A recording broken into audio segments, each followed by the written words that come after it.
Tidiane Thiam moom nag daal dinañ ko falaat démb ci bésub alarba bi weew nag fukki fan ak ñeent ci weeru mai mu nekk nag njiitub parti bu ñuy wax PDC yi di parti principal ci wàllu jëm ci wàllu opposition ca Côte d'Ivoire. élection boobu sax ñu ngi ko amal ginnaaw ñaari bés yi nga xam ne jotoon na démissionné pour ñu daal di amalaat vote ba ngir mu mën a dëggal boppam loolu de daal dina ko amaat ndax moom rek moo nekkoon candidat te ñëpp daal dinañ topp ci ginnaawam ne ko yowa élection boobu sax gis nañ ne réglé wul la nga xam ne moo jëm ci wàllu bokkam ca élection présidentielle yi nga xam ne dina am ñaar fukki fan ak juróom ci weeru octobre bii di ñëw. Tidiane Thiam moomee sax bokk na ci opposant yi nga xam ne ñoom ñooy opposé wu ci président ivoirien bi di Alassane Dramane Ouattara moom nag moomee di Tidiane Thiam bokk na ci ñi nga xam ne daal jot nañ leen dàkk ci liste électorale yi wax ne duñu mën a bokk ci élection yi di ñëw. jóge fi nga xam ne nag mooy Afrique de l'Ouest dem ca goxub Sahel ca Mali nit ñu takku daal dina amal ay manifestation talaata fukki fan ak ñett jàpp alarba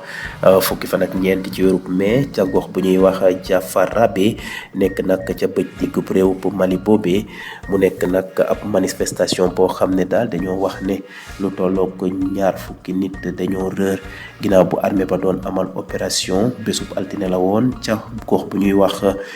Tenenkou nekk ca région bu Mopti ginnaaw xibaar yi nga xam ne jot nañ ko daal di topp nee nañu nit ñooñee de dañ leen a jàppoon sax ca fa nga xam ne mooy marché ba nga xam ne fa la ñuy jaayee ay jur seen njaboot nag booba ba léegi de amuñu nag nouvelle ci ñoom ragal nañ sax dañ leen a faat jamono yi nag armée bu réew Mali waxul dara ci li jëm ci ni ni mel. jeexalee xibaaru bitim réew yi ci Afrique de l'Est ca réewum Soudan du Sud gis nañ ne nag embargo bi nga xam ne moom la ñu waxoon ne nag moom mooy tere dugal ay nganaal ca réew ma embargo bi de dina daal di jeex ci fanweeri fan ak benn ci weeru mai ci atum 2025 Amnesty International nag wax na Conseil de sécurité des Nations Unies ñu daal di nag renouveler del date boobee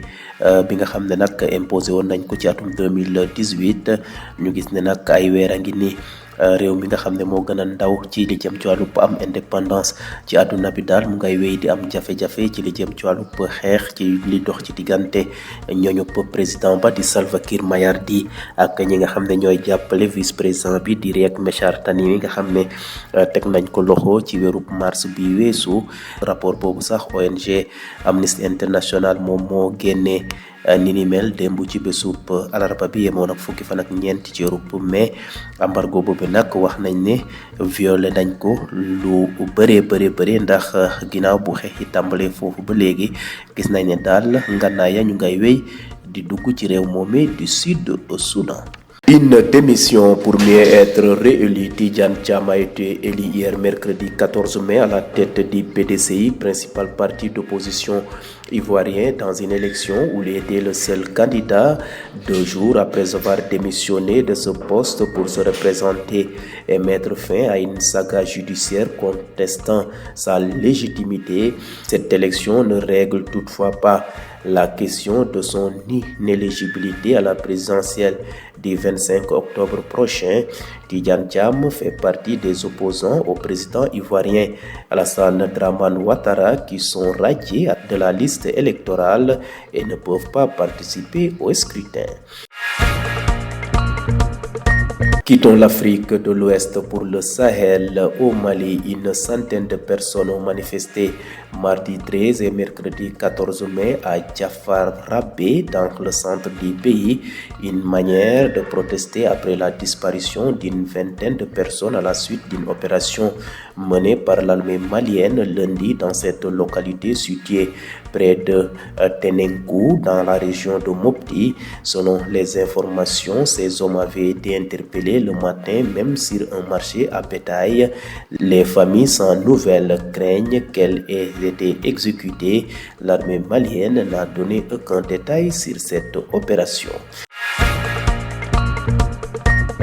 Bouclons rapide survol de l'actualité internationale en Afrique de l'Est, au Soudan du Sud, alors que l'embargo sur les armes expire le 31 mai 2025. Amnesty International demande au Conseil de sécurité des Nations Unies de renouveler la mesure imposée en 2018. Depuis plusieurs mois maintenant, le pays le plus jeune du monde s'enfonce à nouveau dans un nouveau cycle de violence entre les partisans du président Salva Kiir Mayardi et ceux de son vice-président arrêté en mars, Riek Machar Teni. Et selon un rapport de l'ONG diffusé hier mercredi 14 mai, l'embargo a été violé plusieurs fois depuis la reprise des combats.